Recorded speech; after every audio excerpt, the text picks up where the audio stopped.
Mike is going to show you guys something pretty cool.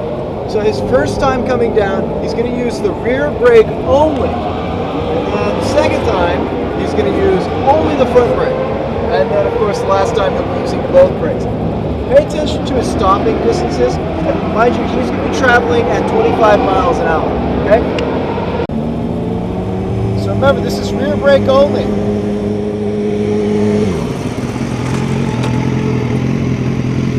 Now, this bike has ABS, and so it didn't lock the rear wheel, but it's doing everything it can to stop it. Notice where he is. Right. Front only. Right, so this is front only.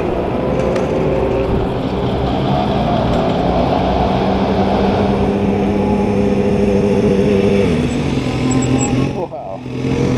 I'm pretty sure you can park a car in between here. Now this is going to be both brakes, but I want you to notice something interesting about this next stop.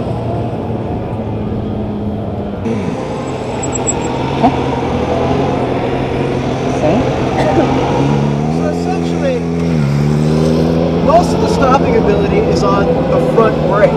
Adding the rear really didn't change much, but it does help. It's just really, really small percentage. It does depend on the bike, but that's really important to know that the front is what actually stops them.